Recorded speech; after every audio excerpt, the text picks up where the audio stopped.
We're here with Brexit Party candidate for Hartlepool, the Brexit Party chairman, Richard Tice. Mr. Tice, thank you very much indeed for the interview. Well, thank you for the interview. It's great to be with you. There's a lot at stake here for the Hartlepool people. So, if it's okay with you, can I ask you a couple of key questions first, and then maybe just take a step back? Right, where is your residence now? Because you seem to have property in London and the Midlands. Sure. I mean, so I grew up. I but grew if up in the elected, Midlands. are you going to move here? Yeah, for sure. If I'm elected here in Hartlepool, then yes, I will. I will get a place here in Hartlepool so that I can represent the constituents of Hartlepool. Obviously, you have to spend a good part of the week in Westminster doing the job and representing the constituents in Westminster. But of course, I'll have a place here so that I can spend. And you will genuinely care about the people of Hartlepool. Of course, I would.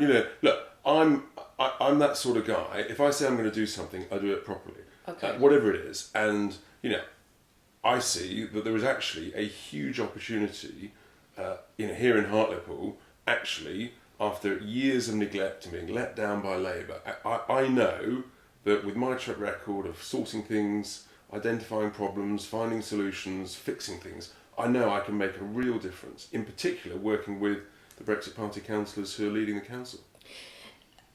If elected, do you stand down as MEP, or did you have to stand down to be a candidate? How does that work? So if you're elected, then you stand down as an MEP. But whilst you're running as a candidate, you're still an MEP. So the moment, if I'm elected, lucky enough to be elected by the voters of Hartlepool, then I immediately stand down as an MEP. That's how that works. Okay.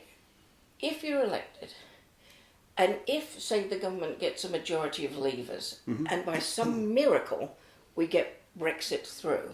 We will get Brexit through. It won't be a miracle. It has taken way too long, but I'm absolutely clear that, in a sense, it's only because of the Brexit Party that we've still got Brexit being, likely to happen at all. Without the Brexit Party, Theresa May would still be Prime Minister, and we would be in the middle of a second referendum campaign. Be under no illusion. But because of us, we've held the Conservatives to account. Yeah. But what's really important now, for the 7 out of 10 people in Hartlepool who voted to leave, the way to make sure that we leave properly, like anything in life, if a job's worth doing, do it properly.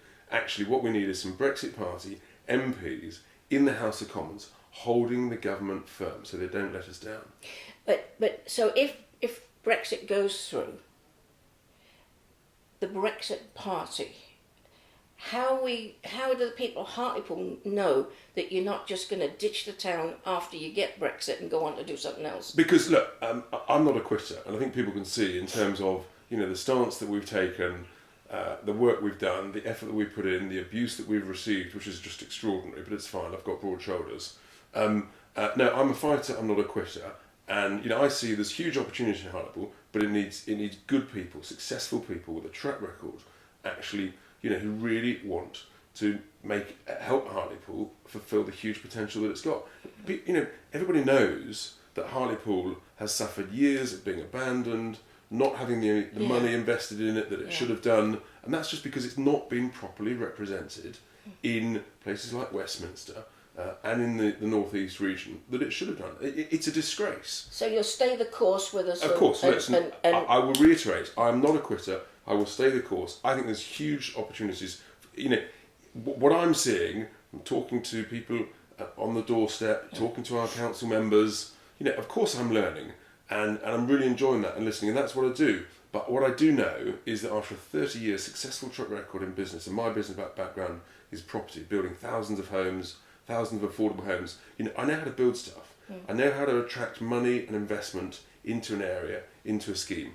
I know how to get jobs created, and I'm absolutely confident we can do that. I mean, let's just remember, just in the couple of months that the Brexit Party took over the council, we've already got the first new council home scheme proposed in Hartlepool. I understand for over 30 years. That's incredible. And I know there are huge opportunities to do a lot more of that, because what I know I can do is find the right sources of government and regional money and actually negotiate to get that invested, spent here in Hartlepool. And the moment you start building things, the knock-on effect in terms of good jobs, the money that flows, there's a real positive, what's called a multiplier effect. For every pound you spend on a building site, you might get a multiplier effect of 1.5 to 2 times in the local area, and that's what we need. It's a bit like, take fishing for example. For every job in fishing at sea, there's about 7 jobs that are created on land. You know, Hartlepool has a proud fishing heritage, and if we get back control of our waters, and that's one of the key things that we're determined to do with a proper Brexit, then actually just imagine the harbour here in Hartlepool full of fishing boats again. Wouldn't that be great? Like the old days, yeah. It would be.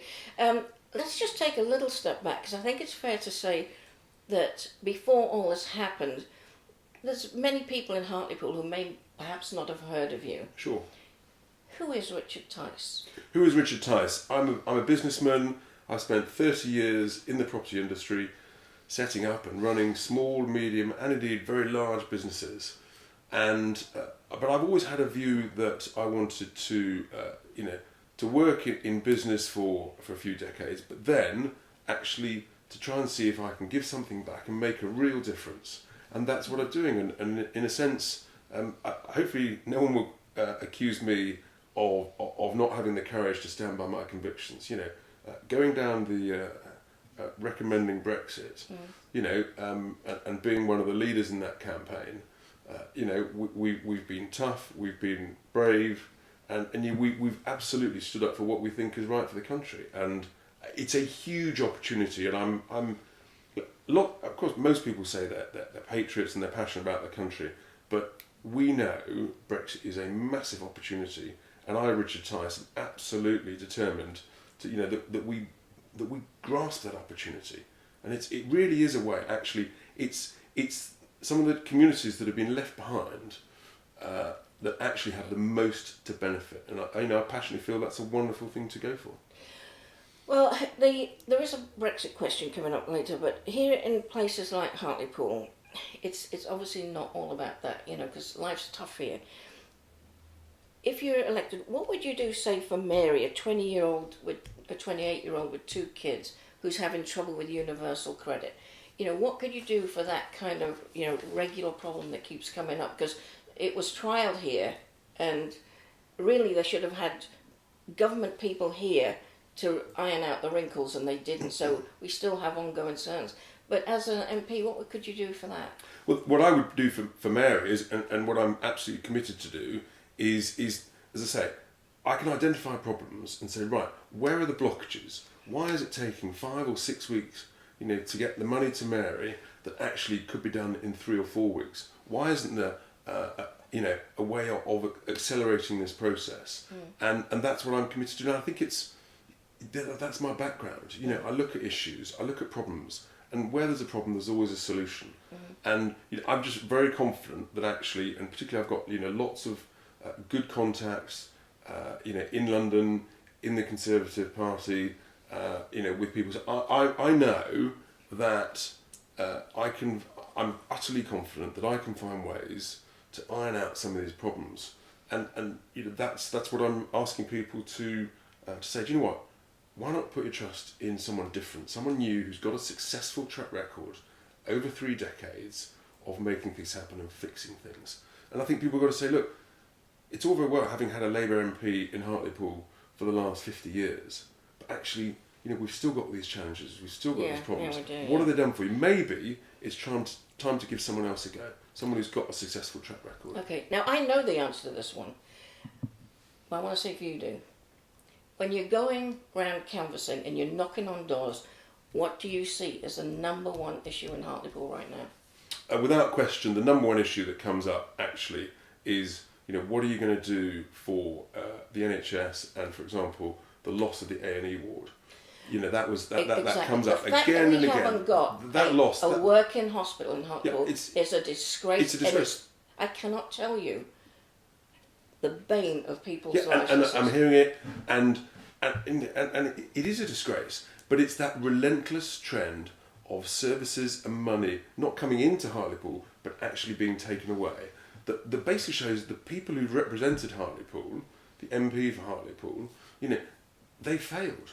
And it's time for something different. Well, it doesn't seem like any MP can get the hospital back. Well, you say that, but actually, here we are in the middle of a general election campaign. You've got the 2 main parties in a sort of bidding war to spend money on the NHS. You've got Boris Johnson, who said he was going to have 40 new hospitals, even though actually only 6 have got planning consent.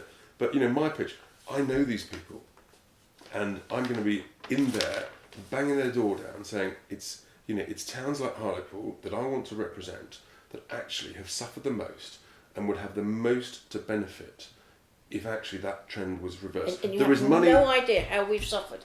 We really suffered. This is a horrendous problem here. And I'm hearing it, and so I'm learning it rapidly. And my pledge to people is, look, if there's anyone who can battle for people in Hartlepool to get that investment back in a variety of different ways in the health service, but also in schools as well, and also we'll perhaps come on to talk about the police. Look, I'm there to battle for that. Actually, there's no question. There is now government money that is there, and in a sense, it's having a successful person who's going to be in there battling to make sure that some of that money comes here in Hartlepool and doesn't disappear somewhere else down south. Okay, I just wanted to make sure that you absolutely knew. You're quite right, and I'm hearing that message loud and clear, and that's what I'm going to do. And I've got 3 simple pledges. We touched on Brexit, but I know. And I want people to measure me and to judge me. Can I bring money and jobs into Hartlepool?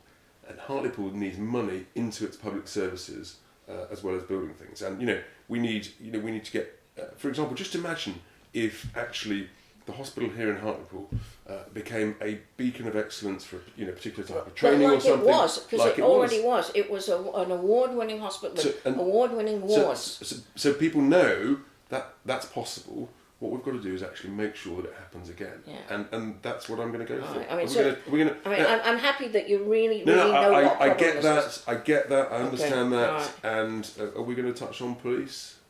Well, no. Well, I haven't, but yeah, you can do. So, because obviously, the police force, Cleveland Police, is in special measures. It's probably about the worst in the country, and I've seen elsewhere, but it's quite clear to me what we've got to do is they've got to manage their resources better. Because actually, not far away, the Durham Police Force is probably the beacon of excellence in the country. I know. What are they doing right that Cleveland Police are getting so badly wrong? Even our custody cells are... Yeah, this stuff is not difficult to fix. Okay. And if Durham are getting it right, then actually... Then we can get it right. Then Cleveland can get it right. Okay. And I will go in and help. What we need, policing is all about Bobby's on the beat. Actually a visible presence, understanding communities, knowing who are the troublemakers, being out there as out on the street, being seen, being respected. That's what you need, and the key to that is technology. Yeah.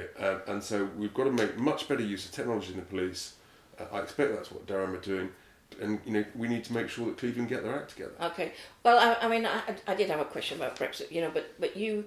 Going on about the police, that's a much better question than I had, so I'm going to ditch that. Brexit's Brexit. They're all fed up with it anyway. I mean, there is exhaustion with that. Yeah. But like anything, if a job's worth doing, do it properly or don't do it at all. And whether that's on in terms of money coming into the hospital in Hartlepool, whether it's fixing the way the police force is not properly managed, these sort of things.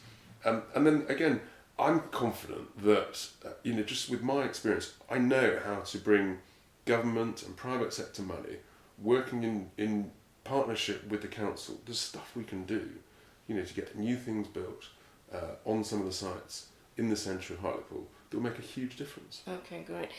Right, a couple of quick questions, just see how much you know about the town. This could be difficult. Which cartoon character has a statue at the headland? That's Andy Cap. Andy Cap, right. What's a Parmo then?